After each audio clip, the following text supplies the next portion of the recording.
to be here again. I've got some great co-hosts who you all know and appreciate. Today we've got Paul with us, and we also have Charles with us. And Charles has been on the show a few times. Paul's been on a couple times, and some of it's been open mic. But what's most important is both Paul and Charles have contributed so much when they weren't on the show, but were in the audience supporting what was going on. And I've been watching the comments, and we get like 120 comments a show, but I would say that about 7 people create about 90% of it, right? Because there's so many people that respond 10 times to a show or just interact with everybody. With that said, this is all about the audience. As much value as we can bring is as much value as we want to bring. And you can help us by redirecting conversations. I see it's lighting up on chat. Thank you so much for getting the ball rolling. Today's keyword and subject is going to be reciprocity. I believe everything on LinkedIn is a two-stepper. You take a step, another person takes a step, or vice versa, but no one takes 2 steps. With that, let me introduce Paul. Paul, why don't you share a little bit about yourself, and then we'll move to Charles, and then we'll start to recognize the audience. Paul? Absolutely. I just want to say thank you so much, Don, for allowing me to come on your show. Don's been an incredible connection for me, and I'm just so grateful to everyone in the audience, because if it wasn't for you, we wouldn't have a show. Yeah, a little about me. So this word reciprocity means so much to me just because of my own journey. And short backstory, I was born and raised in Hawaii. I have basically had my life planned out. I was a neurosurgeon, and I experienced so much tragedy at a young age. By the time I was 17, I experienced things that I never thought that I would. But I've really leaned into this word reciprocity, helping others, giving back. And what I do is I'm in the finance world, I'm a speaker, but overall, I just love having powerful conversations with people, building meaningful connections. And yeah, I'm all about impact, and I'm just so grateful to be here and get to be on the show, right? Like Don was saying, so many times you're in the audience supporting, clapping for other people. It's kind of nice to hop on the stage. Yeah, I think when people get to see you, they really get to know you, right? And when they get to hear you, they really get to know you. And by being heard and seen in the moment we're at, among a welcoming, supportive audience with great topics and the ability to share, and everybody, I believe, comes out of here richer. It's like going into a casino, and it's not whether you're going to win or lose, it's how much did you win. So, and that's pretty unusual. With that said, Charles, following that casino analogy, tell us all about what's been going on with you since you told us last time. Yeah, thanks so much, Don. Really appreciate letting me join in today, especially a little bit at the last minute where the time lined up, and I said to my wife, who's listening in the other room, my lovely wife, Tess, I said to her, I'm going to go on Don's LinkedIn Live. And so here I am.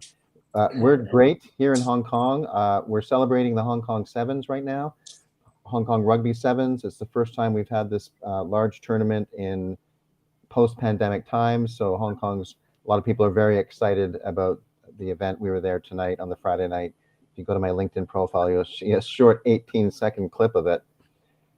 And it's just great to be here. I run Human Resources for English Schools Foundation. We're an education system in Hong Kong. We run 22 schools from kindergarten to secondary schools, 19,000 students, 2,600 staff. My idea on reciprocity, it's really fundamental aspect of social interaction, and it plays an important role in building and maintaining relationships. And it's one of the reasons why it's so important when you engage with people that there's exchange back and forth. And maybe later on in the discussion, we can talk about some of the ways that the psychological law of reciprocity works. But it's really important, also associated with fairness. It suggests that individuals treat one another fairly, in a reciprocal, fair way that fosters trust, cooperation, and goodwill. So back to you, Don.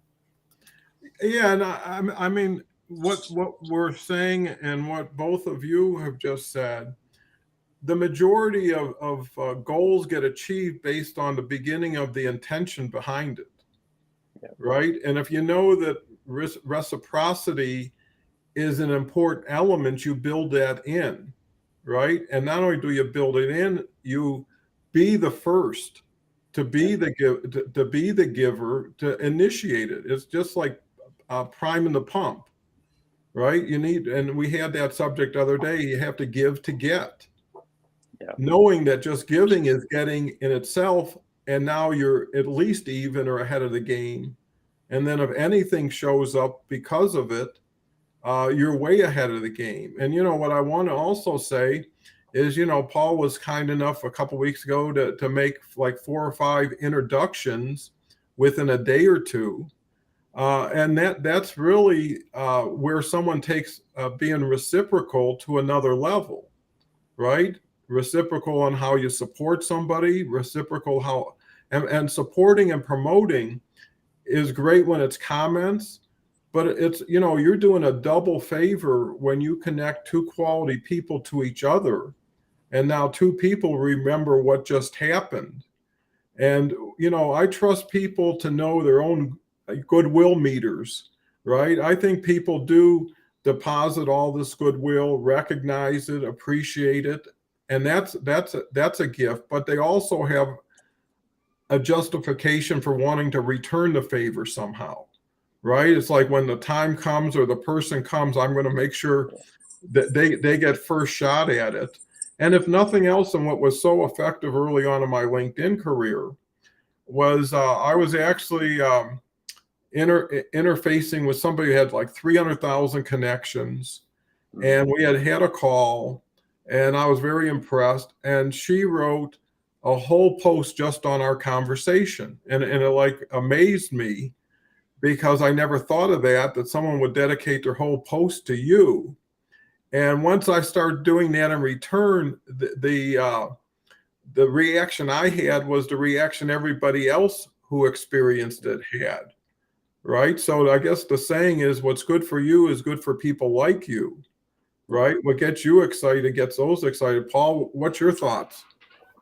You know, Don, I think when you talk about reciprocity, like this was such a key word for me because before I had these massive aspirations as an entrepreneur, you know, to change the world, to train with the top 1% of people in the world, for me, it really all started as being the person for others that I wish that I had.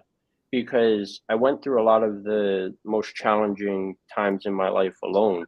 And I always just thought, you know, if I had somebody who had the experience, and I think for me, this is why I, even though I'm only 26, I've spent 95% of my life around people who are 3 or 4 times my age. And I've experienced so many things that I kind of joke that my life's been accelerated, you know, 30, 40 years because of what I've learned and experienced. But I think there's nothing more valuable in life, especially, I mean, in my opinion, than being able to help people and give back. You know, when I think about two things that I've been addicted to since I was born, it was learning and helping people. And I think for me, this was really how I learned how to use my age as my greatest asset in terms of what was my biggest insecurity was I was just open to learn and just serve wherever I could. You know, you never know who you're going to run into. I'm going to have to introduce you to somebody else yesterday because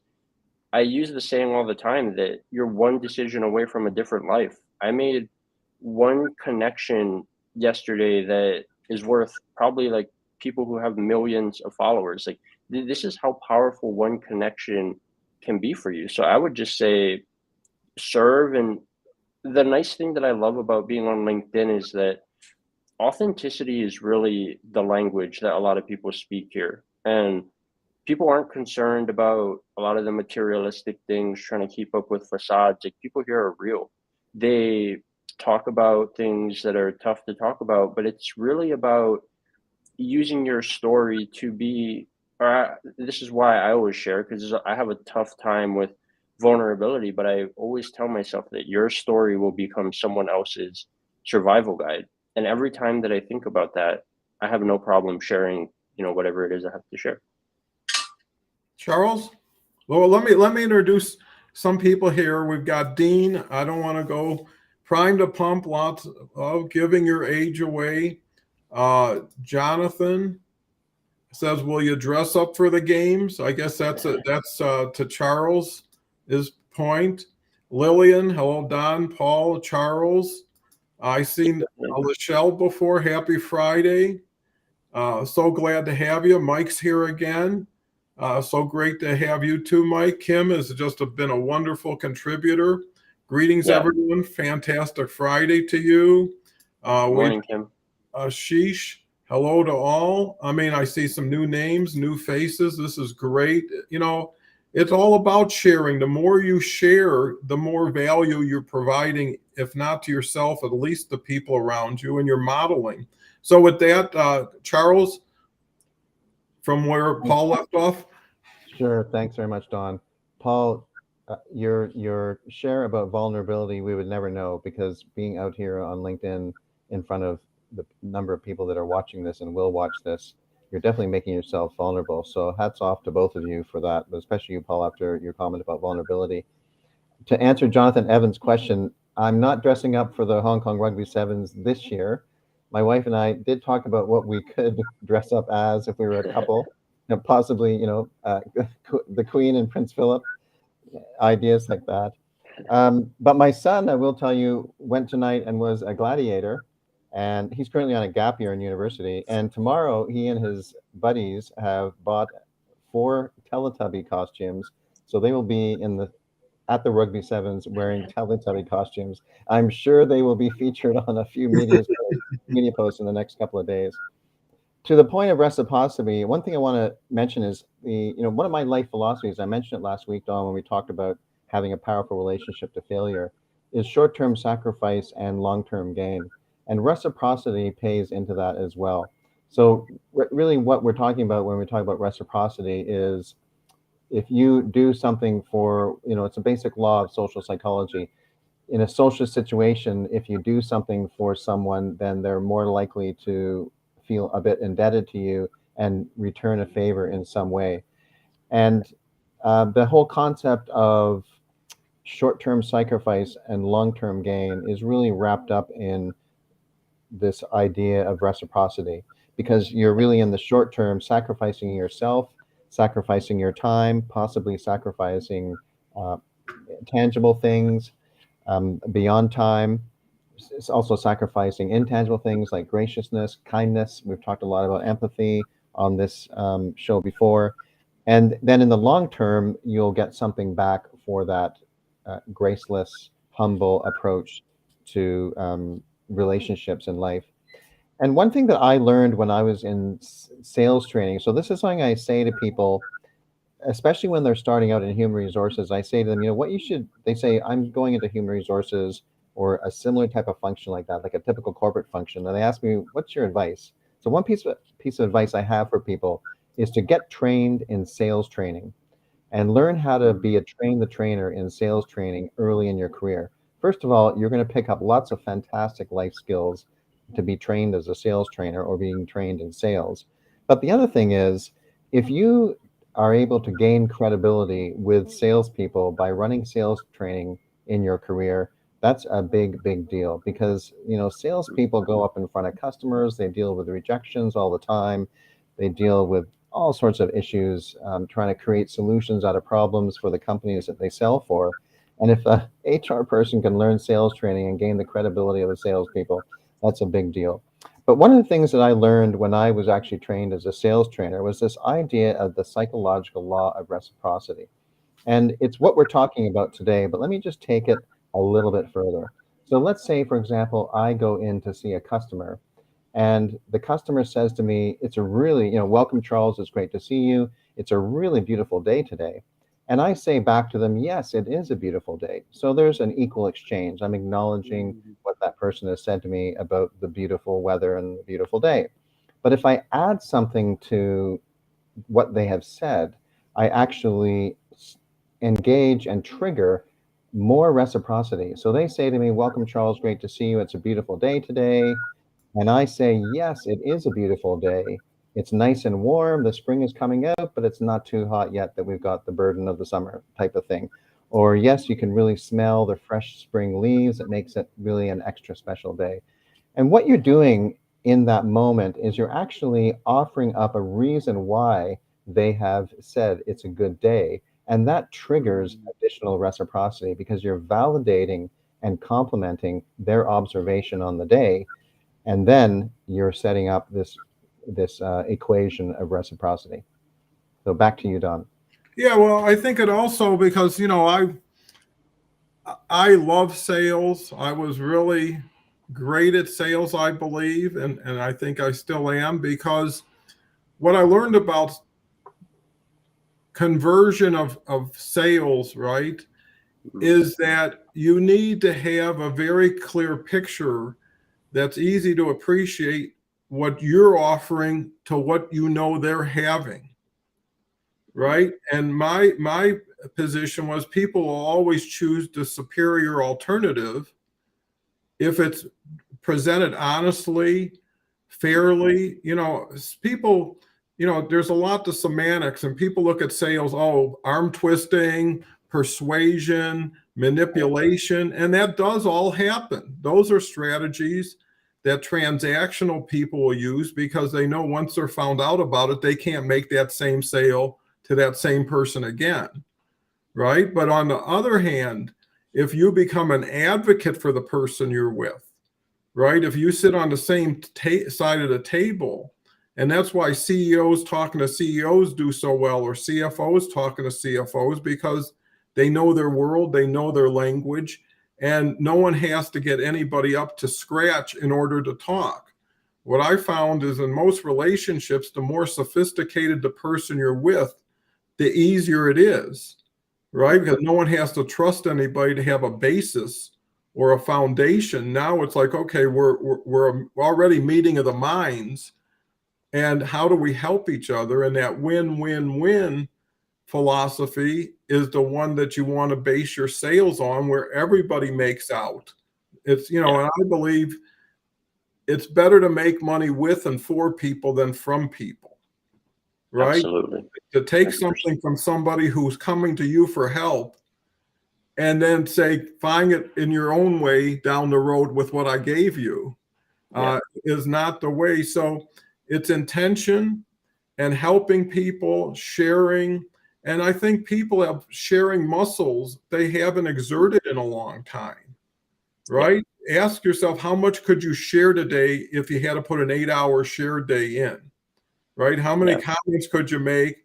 How many referrals could you offer? How much advice? And try it for a day.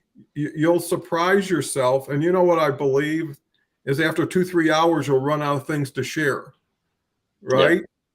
And you'll find out that you did a lot for in a little period of time for a lot of people. And you know what that means?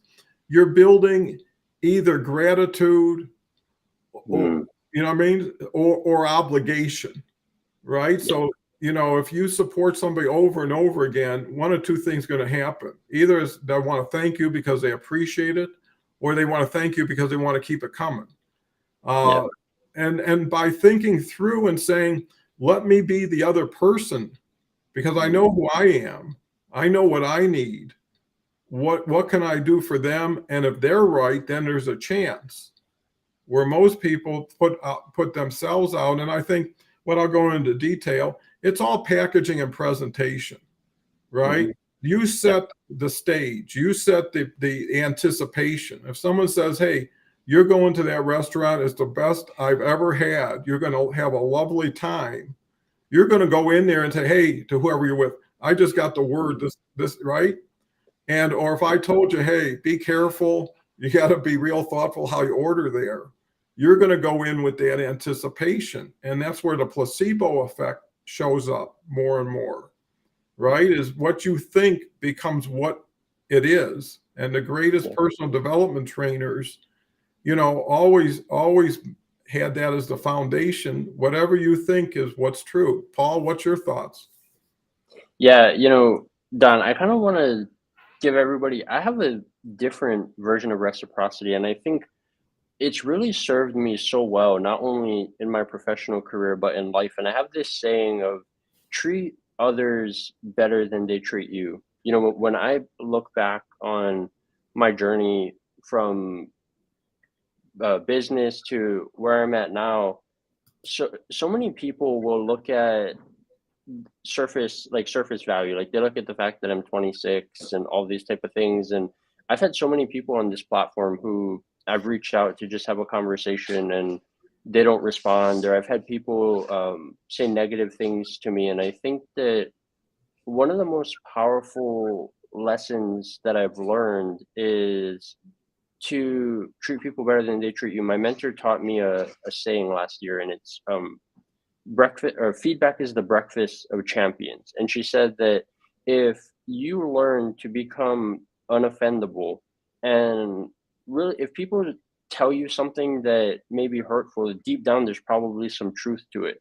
And one of the things that she told me is that nobody can hurt you if you don't give them the power to do that, right? I One of the things I tell myself is, one of the things that's helped me thrive on social media, because there's so much negativity and people like to say all these things, is that some of the things that I've said to myself are the worst things that anybody can ever say. And I know how it feels to be in that position. And it's really about sharing the resources that I have, the lessons that I've learned to help people become a better version of themselves. And on this show this week, this was such a powerful week for me, because you talked about two things that are current challenges for me. The first one is authenticity, and the second one is competition. So, one of the biggest things that I learned right from you sharing, you reciprocating your wisdom and guests with us, is that authenticity isn't about anyone but yourself. I've learned that everybody has different definitions of that word, and my definition is very different than a lot of people. I'm learning. And when you focus on yourself and just competing and trying to be the best version of yourself, I think that's where it becomes so powerful. And I want to answer this question that Nawaz Ali said, where he said, is reciprocity a behavior? I don't know if it's a behavior as much as it is a lifestyle. Gratitude has been something that I've practiced every single day for the past year and a half. And from someone who's been at some of the lowest points, I supported my family financially in Hawaii since I was 17 years old. After both my grandparents passed away, my dad passed away, my mom became medically disabled. I can tell you that everything in life is a blessing and a lesson. And the unfortunate part of that is that the lesson will always come first and the blessing comes later. But I'm so grateful for everything that I've experienced, all the people that I've met, because it's allowed me to not only be who I am today, but it's allowed me to have an impact on the world. Right? You talk all the time, Don, about how, what do you want your legacy to be, right? So many people get so caught up in materialistic things and all these type of things, but think of how different a world we would live in if people switch their currency to impact and time. If those were the things that you valued instead of, money and stuff. Charles? I think Charles on mute. Thank You're you for that. Okay, I think I love what you said, Paul, about reciprocity being a lifestyle. I think that's a great target for people to think about. It's definitely a behavior. It would be I guess it would fall into the classification of a pro-social behavior, because it's pro-people, right? You're engaging with people and you're giving to people. And so to get to that point where it's a lifestyle, that really resonates with me. And I also love the idea of always leaving people better than you found them, or as you say, treat people better than they treat you. And another way to say that is leave people better than you found them. And on the ideas that you had, Dawn, about giving, and are people giving as much now as they used to in terms of their time and contributions to others, I think that's a really good point. And I know people might roll their eyes about comments about the post-pandemic, because lots of people have moved on, and we have moved on. We're in an endemic period, if not beyond that, for many, many countries. But I think that psychologically, many people are still in a point of recovery, and they're also being bombarded with all the other events that are happening around the world, the war, the economy, the bank contagion, and so on.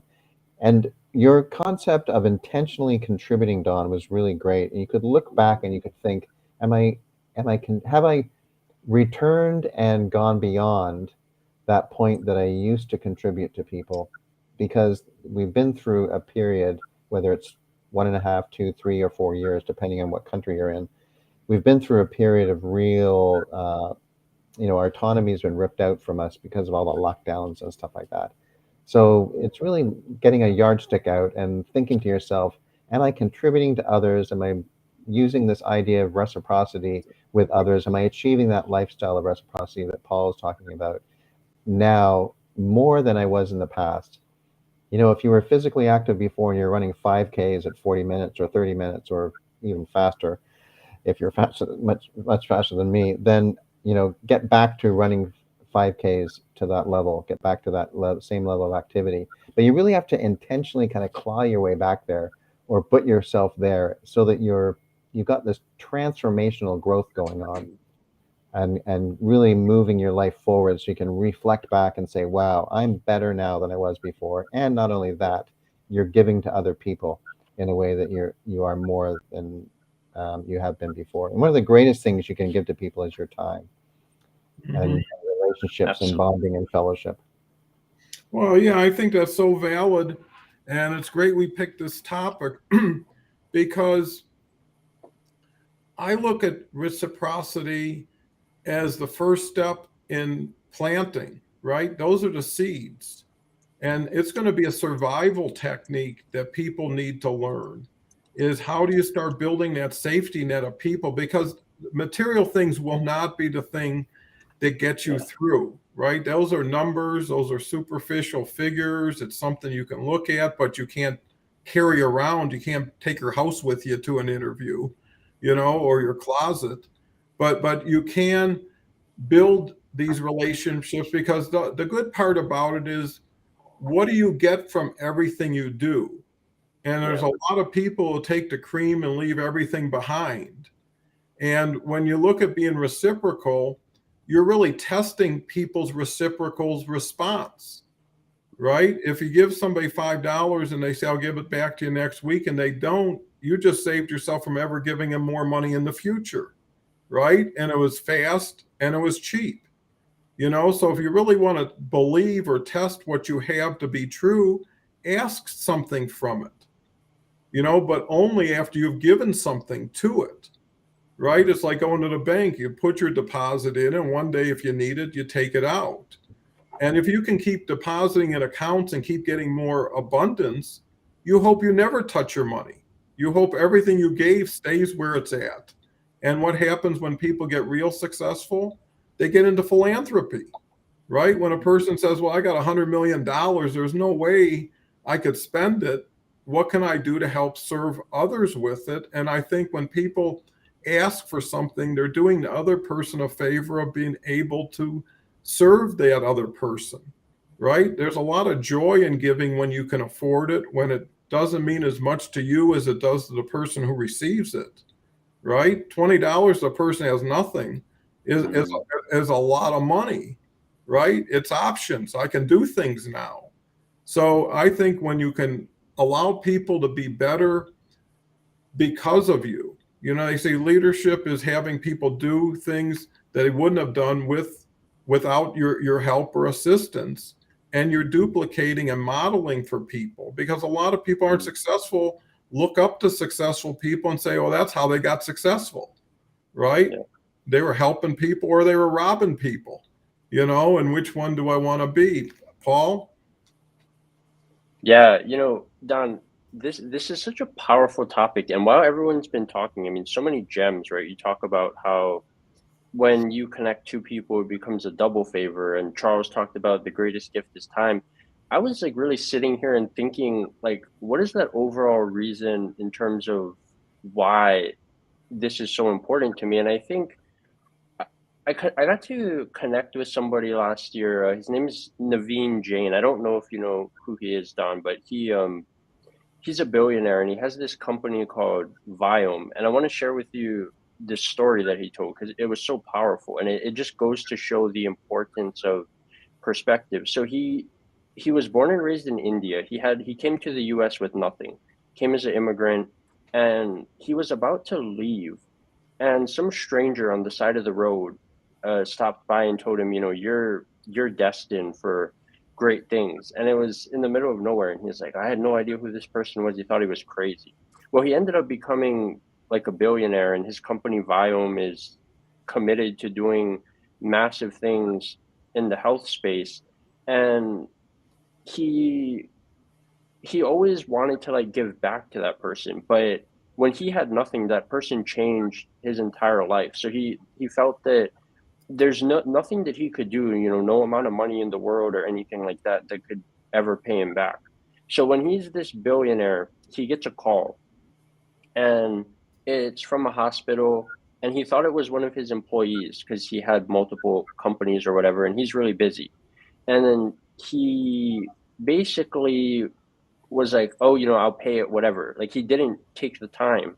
And when he took the time, he found that it was actually the guy who stopped him on the side of the road. And the reason why he wanted to have a conversation with him was because he was dying. He was going to pass away. And when he and I really connected, because he talked about there's really no way that you can pay back a lot of your mentors.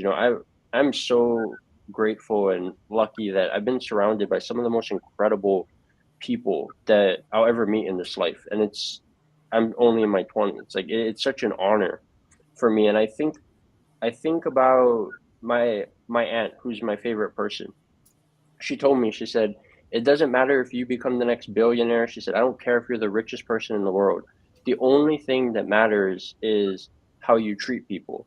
And I tell her, there's no amount of money that I could make in this world that would pay her back for everything that she's done for me, but I can pay it forward. And I think that when I heard this story, it really related with me. And this is why, like, when I meet people, I share it. I train with the 1% and pay thousands of dollars to train with elite people. And I share a lot of the information away because with the amount of resources that we have today, there's no excuse why you can't turn your dreams into a reality. I mean, technology is such a powerful resource. And I want to answer this question because somebody, I don't know if it's still here. Um, I would like to argue that it depends where you live and what is the culture of your teaching. So I think there's a lot of truth to that. And what I would tell you is that obstacles are nothing more than a test to how committed you are to your goals. I come from a state that still to this day has a grudge against the US because it was illegally taken over. And that was one of the reasons why I left, because I wanted to change the world, and you're not going to do that in places where people aren't willing to grow. When I trained with my mentor, Grant Cardone, last year, one of the first things that he told me is that you're going to have to give something up, and you might have to give everything up if to go to places that you've never been before. And for me, it was excuses, it was limiting beliefs, it was the fact that if your environment and people aren't serving you, you need to be willing to give that up. And it's been so powerful over the past year and a half to look at all the people that I've been able to impact. So I just want to say, there you can look to every single person there's always going to be somebody who has odds that are worse than you. There's always going to be somebody who started from a better place than you did in life. But there's two things that you can always control, and that's your attitude and that's your work ethic. I think Brett talked about that yesterday. Your attitude determines your altitude. Mm-hmm. Charles? Yeah, I want to on the area of mentors. That's a really great point about paying it forward. I love that idea. There've been movies made about paying it forward, and one of the ways you can pay it forward is you can be a mentor, right, to other people, which I think is what you're talking about, Paul. another way to kind of transform that relationship to paying back mentors is, and this would apply to parents as well. And for some people, I was really blessed with great parents and was, quite lucky going up with a solid family unit and a loving family unit. But I appreciate that others may not have that same experience, so it may be hard to hear what I'm about to say, but I really want people to take this on. So one of the ways that you can pay back mentors is by being successful. Now, successful is different for every individual person. At the heart of it is probably being happy. So if you can be successful and you can be happy in your own way, that's one way you can pay back mentors. It's also one of the ways you can uh, pay back your parents is by being successful. And if you are at that point where you're successful, you're happy, and you got to put the gratitude of lens on as well, agree with you 100% on that, is tell your parents that they got their job done and tell your mentors that they got their job done. Say, thank you for all that you did for me. You got your job done. I'm using, you make them right. Take their advice and make them right. You don't have to take all the advice, but take some of the advice and make them right. It really can make a huge, huge difference. And that's a bit of a challenge that I have people to contemplate that for mentors and also for parents as well, because if the parent relationship is a little bit out of sync and you can sync it back up and get it back on track, that can give you a lot of mileage, a lot of research around that, a lot of mileage in your relationships in life. I'm really fascinated by the comment, and you picked up on it, Paul, around culture and reciprocity and culture, because having lived in Hong Kong, also been in regional roles in many different companies and traveled across Asia, had responsibilities in many different countries around Asia and some global. I've managed to see a lot of different cultures and also examined a lot of culture. So sometimes cultures are direct and sometimes they're indirect. And the same thing goes for reciprocity. And you might get reciprocity where the expectation for that reciprocal feedback or the reciprocal giving is expected and it's direct. Whereas in other cultures, it might be more indirect or it might be delayed. And another aspect of reciprocity across different cultures is obligation. And I think that's probably one thing that's easier to see. So what you do see in more Confucius societies, such as Asian societies, are much more hierarchical. They're much more relational in a different type of way. They're more high context, and therefore the types of things that you might expect in a more Western culture, that reciprocity, there may not be that obligation there. Where if someone takes ill, people generally take permission before they would go to someone's bedside outside the immediate family. They would look to see whether are they comfortable if I go and visit them. That's a very typical thing that you might ask in a Western society for someone who's taken ill and you want to visit them and provide comfort to them in some way. Whereas in an Asian culture, which is more hierarchical, you've got a wider family unit, and Middle Eastern cultures as well, they're all going to go to the bedside. They're not going to ask permission. It's expected that that obligation is there, and you're going to immediately go and you get large family outpouring in those types of situations. So this whole idea of reciprocity across cultures is really, really fascinating. And same across families, because families have different cultures as well. I had a very kind of stern, typical kind of British upbringing, peace at any cost type of thing. So, learning to communicate for the rest of my life. Whereas other families are much more open, they're much more relationship. It's like, okay, let's fight it out and talk it out, quickly. So that also affects relationships and reciprocity as well. Yeah, I mean, excellent points. And, everybody is looking to support and help each other if they're virtuous and their intentions are well. The key is how many can you help in what period of time and the value. And that's what I love about this show is we're interacting with 15 or 20 people directly right now. Then there's people watching live, and then there's going to be people watching after it posts about 3 times as many. And then there's going to be people watching it tomorrow and every day into the future, possibly. So the ripples the information, the influence, the motivation is so well distributed. And you know what I'm learning is because everything in the world is getting so opaque. Reality and perception are starting to diverge, right? People are seeing things and still not believing it, knowing things and not acting on it.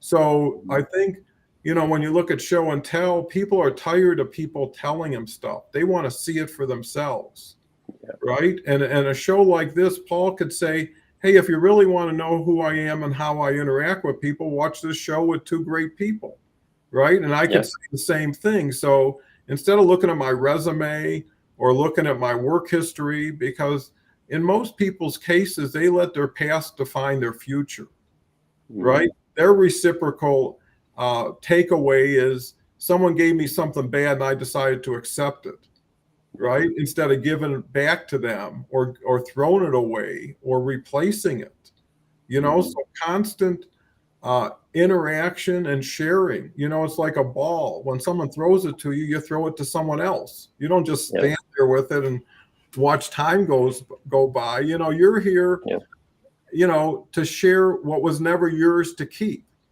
right? They say you come here with nothing. Worst you can do is break even. But at the same time, you know, there's so much that you can do with what you have. And most of the time, it's getting out from where you are. To go somewhere, you have to leave where you're at. You got to give something to get something. And you'd be surprised. You see people who have nothing living in the worst places.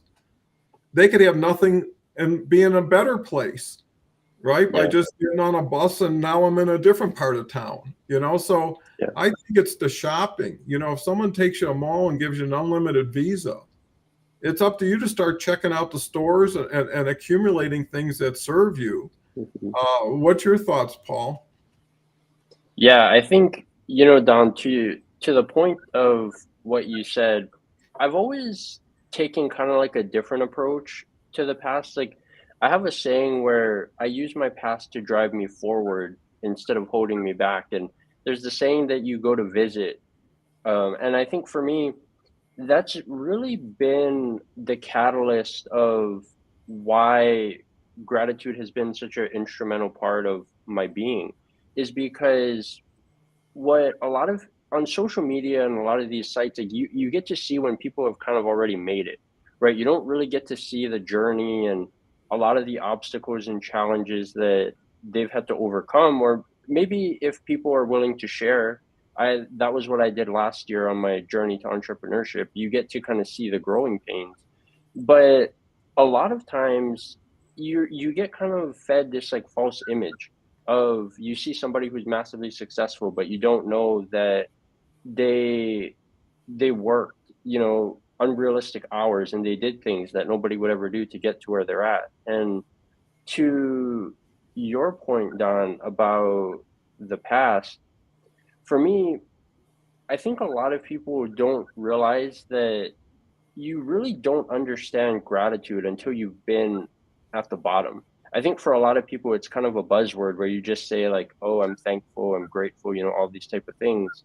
But you really don't understand how powerful it is until you have nothing. Like I have a saying now, $1 million isn't going to change what 1,000 did for me. And I think in terms of this whole reciprocity thing, for me, I found money to be so powerful because what it really does is it allows you to change the quality of your problems, which in turn will change the quality of your life. That's a quote that I got from Grant Cardone, and it's so true. You know, looking back at the past, I remember when I had nothing and I didn't want to be here. And now I've never been more alive. You know, I've never been more driven and excited to make an impact on the world.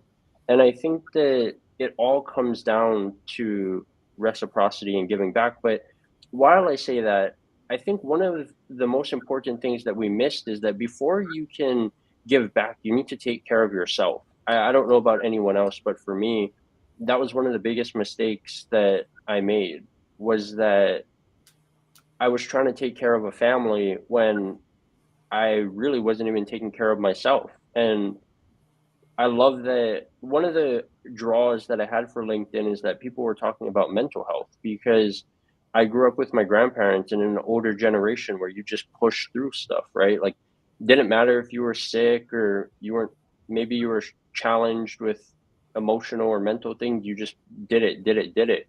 And really stepping back and dealing with your own self so you can become the best version to go help other people, I think is so important. Charles? Yeah, what I want to add in here, though, someone had a comment here, and I just want to jump on top of that comment, and that is, it's from Jonathan Evans. I found that it doesn't take long to discover when people don't operate with reciprocity. So this is another area that I want to present a challenge for people, because we have this issue on social media. Actually, it's way beyond social media. We've got polarization happening around the planet, and you can just dig a little bit into the media and you'll see it, if not in the headlines. But what reciprocity talks means and what it talks about, the principle is based on people responding in kind to nice behavior. So if you want people to trust you with their information, then you have to plant and come back to you repeatedly. You have to plant the reciprocity seed by being kind to people up front, minimizing their interaction costs, so to speak. And the same thing goes with haters that we deal with on social media and elsewhere. And what I've noticed on LinkedIn and in other social media, but we're sticking with LinkedIn for now, is that there are different ways for people to treat haters. And some people, such as Gary Vaynerchuk, his approach to haters is to love them. And I love I that. would say that he is definitely using the psychological law of reciprocity with haters. So, in other words, his belief is that if people are in a hating mode, then they're hurting. So haters are hurting, and they eventually will respond, maybe not, but eventually should respond to that high character of being kind to people and providing that type of reciprocity, being kind and having nice behavior to people. And he would even go so far as, triggering that reciprocity by asking people, "Hey, what's going on for you that you're interacting with me that way, and that you're leaving comments with me?" Or if he's, encountering them in the real world, not in the virtual world, he would engage them that way, and he'd be concerned about them. He would have empathy for them. Now that requires a lot of patience, and some of the haters have outrageous behavior, but that would be one of the ways that I would respond to Jonathan's comment. And I know that that's really, really hard, but actually, if you Yeah. did a little bit of reading up on the concept of reciprocity, there are a number of interesting articles that are out there, whether they're on LinkedIn or elsewhere. You can Google them or use ChatGPT to have a look. And you'll see how people are making suggestions of using reciprocity as a strategy to build bridges and mend fences when you are dealing with difficult people in an organizational situation or any situation, and when you're trying to deal with difficult behavior in your life. The psychological law of reciprocity is actually one area that could be very, very effective for you. Yeah. And Well, go ahead, Paul. no, I wanted to kind of respond to what Jonathan said as well, because I think that's a great question, right? Like, how do you handle a conversation without expecting anything in return? And I think for me, it's really all about conversations and building meaningful connections. I'll give Jonathan a story. So I had a finance deal fall through, and it was like multiple six figures. And the reason why it fell through was because the person already had a finance person, and I gave them information. And then basically what happened was they took the information that I gave them and gave it to the finance person, didn't tell me, and then hopped on a meeting and said, I mean, something that could have just been an email, a text, a call, or whatever, was like, oh, we kind of went through this runaround thing, and they were like, oh, I'm going to go with elsewhere. And I said, thank you for your time. Thank you for your feedback. And I just asked one question, and I said, if that person could have done that for you all this time, why didn't they? And I think when when you focus really on the impact and whatever it is that you want to focus on. I mean, for me, I've learned to switch my currency from money to time and impact. Like that's what I value the most. So I'm willing to have a conversation with somebody, even if it means that I don't get anything in return, because while that person may not be your ideal client, one of the things that I found is that I've met some of the most incredible people because I was willing to share information with people that others won't. And they took me to people who I guess you would essentially would be considered my ideal client. So really going into things with no expectations is a powerful lesson. And I think to Don's point, why it's so easy for me to refer people to him is that these are people who have incredible stories. They have done incredible things, and I know how powerful this community is. And they may not have the following, right? They may not have money to train with elite people in the world, but I encourage all of you, if you haven't, connect with Don. He's one of the most incredible people that I've met on LinkedIn. And talk about somebody who our relationship has been nothing obligated. I've never asked to be on his show. He's always invited me here. And it really is going in without no expectations. You have powerful conversations. My mentor has this quote that I'll share with you, and it's when you conquer your conversations, you'll conquer your world. And it's so powerful. So true. And I want to say thank you to Paul and Charles for me being honored and wanting them to come here. I always believe that having a attitude of service is the best thing you can have. Make yourself happy to just serve because you're playing a role. Every day in life you wake up, you determine the costume you wear, the role you play, the stage you're on, when it starts, when it stops. And I think a big key to everything is judgment, and when you're giving to get or just giving to give, you have a longer time frame, right? You say 5 years. And in 5 years, you don't have to think about it anymore, whatever it is. Like, hey, I'll probably get this back in 5 years. I'm cool with that. Maybe it'll be 5 weeks, but the point is, givers like to be around other givers too, right? Communities like to join forces. And this is a way we're doing it, right? You don't have to pay for anything. You don't have to qualify for anything, but you do need to bring your best person here with your best intent and demonstrate you're a giver, right? Charles, we kind of missed the rotation, but I want to get back to you. Yeah, that's fine. Totally. I just think the conversation is evolving really, really well. Following up on the comment on haters and then linking that into giving to people, what it reminded, and being a giver and givers linking up with givers, it reminded me of this concept of boundaries. So I do want to put a little caveat on what I said about engaging with haters. You need to put on your own oxygen mask first. And Yep. and it also depends on your resilience. I have no doubt Gary Vaynerchuk has tons of resilience, and he's probably got lots of skills dealing with haters, which is why he can go out and have that empathetic conversation with them. If you're not in that place, then you might have to worry about having boundaries so that you're making sure that, the haters or whoever they are, the difficult people in your life, are not making you miserable and compromising your well-being. So I think that's really, really important. And I've listened to. I was looking at the comments. I was listening to what you were saying, Paul, and Valerie made a comment here about. Let's just see if I can find it here. She said kind of about the difference between religion and spirituality. And it reminded me, through the conversation, I've been thinking about this example of something that happened to us in our church. And I wasn't going to mention it, but now that Valerie has mentioned this idea of religion versus spirituality, I am going to just share this really quick story. So in Hong Kong here, I attend Hong Kong's oldest English-speaking church. It's called Union Church. And we have had church that was post-World War II, but it started falling down because it was being built when Hong Kong was, in the 1960s, was mixing seawater with concrete. So this concrete only lasted a limited amount of time. Many buildings have had that problem in Hong Kong.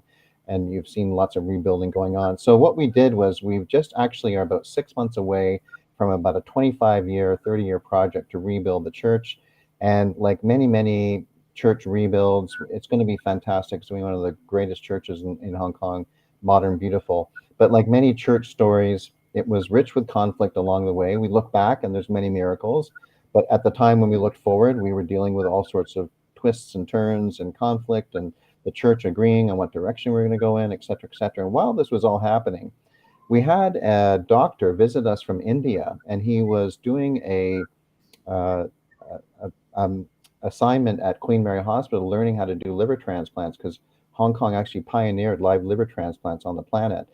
And he was from, really a rural area in India, learning how to do liver transplants. And he was attending our church, and he started laughing at us in the middle of this conflict. And he said, "You guys are crazy. A monsoon comes and it blows down my church, and we go out, we find the roof, and we put it back up on the sticks and tie it down, and that's our church." And he says, really, our church is the people, and it's not the building. And we have to remember that, because whether you're spiritual, we're all spiritual, but depending on what faith you have, we're all spiritual to depending, in some way. But it really is about the relationships, and it's not about the buildings, it's not about the physical things, it's not about where you work, it's not the material aspects, it's about the relationships, and it's about the reciprocity, it's about the giving. We rise by lifting others, that type of thing. So I wanted to just share that story because it just kept coming to my mind. And when I saw Valerie's comment, I just thought I was urged to share that story. And I think that's wonderful that people can share it, and then we can share what they shared with others. It's like, in old days when you had fires, you had a bucket line, right? You just had somebody from the water to the fire handing it to the next person. And eventually it became a positive influence. And I think you can't get unless someone gives, right? At the end of the day, like I say, when I was looking at a blueberry, figuring where this came from and how many hands had to touch it so I could put it in my oatmeal, right? Everything you get came from somewhere or somebody else. And if you stop the chain, things will burn to the ground. And at the end of the day, if you're rich in relationships, you're rich, because if you have people that love you, they're going to do everything they can to support you, especially if you're a deserving person. A person who gave everything to everybody will find people who will help them to continue to give everything to everybody. It's in everybody's best interest to make things as healthy, as strong. And strength, like Charles says, is through association, community, and everybody says, "I'm in," right? And once you get that "I'm in," then it happens. And it's like that. We can come up with 100 examples. I know we're getting close to time, so with that said, I'll save some of my stories for tomorrow. And Paul, final thoughts? Any more comments? Happy to address them. But Paul, what's your thoughts of the show and us covering reciprocity? I thought this was just such a powerful topic, and I can tell from the audience engagement, there's a lot of deep conversation. And I think when I think about this show, there's really three words that kind of comes to mind, and that's love, that's gratitude, and that's support, right? Like without those three things, you really can't be reciprocal. And it's actually funny that we're talking about love, Don, because today's the beginning of day 1 of 30 of reading the second scroll of the 10 scrolls, which is I will greet this day with love in my heart. And before we go, I just wanted to read a few little lines for the audience. So it says, "I will love the light, for it shows me the way. Yet I will love the darkness, for it shows me the stars. I will welcome happiness, for it enlarges my heart. Yet I will endure sadness, for it opens my soul. I will acknowledge rewards, for they are my due. Yet I will welcome obstacles, for they are my challenge. I will make love my greatest weapon, and none on whom I call can defend against its force." That's so profound and valuable. I'll have to intercede or whatever. what Paul has done, what Charles has done, puts them at the same level or above where Grant Cardone is, where Gary Vee is, because that's where they started, right? They had to start with building community. They had to and continue to sharpen their message and impact people. And they've gone way above, right? But that opened a vacuum for new people like ourselves to be the new thought leaders, because now we're doing it in real time. They had to prepare, they had to travel, they had to present. It all is in front of us. And Paul gets better every time he talks because he hears what he says and it reconfirms what he knows. Charles the same way. And being on the show is the easiest thing, as far as not being stressful, not being intimidated, and that's why people don't do it, because of fear that isn't founded. But that's what I think. Experience is the best teacher, right? From everybody's background, whether they came from a great place or a not so great place. At the time, looking forward is so much harder than looking back. Because looking back, you could see where the cycles came together, where the circles met again. How long it took before, when you got something taken from you or you gave something, it was returned, right? And that's a lesson everybody can learn. And this can be the answer: peer to peer support in real time with trusting communities. I think it's universal. Charles? Want to end on the note of reciprocity without expectation. So one of the worst things that we can do is put kindness and love out into the world and expect to get it back. And kindness isn't meant to be reciprocated in vain. It's a gift. And so I think that we should give it and love for the sake of giving it, because those who don't give it back to us, those who don't reciprocate, might need that kindness and might need that love the most. And that in itself is the reward. But if we're going to be good citizens of the world, let us teach reciprocity, let us teach love, let us teach kindness without expectation, and see how the world grows from that point. Yeah, you help yourself by circulating things from outside to in and back to outside, right? You never ask for your last breath back. You take your next breath, right?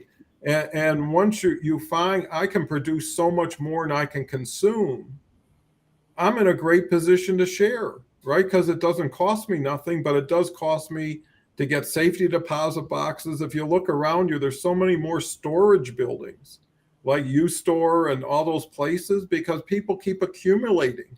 And when their house doesn't hold it anymore, they find more places to hoard it, right?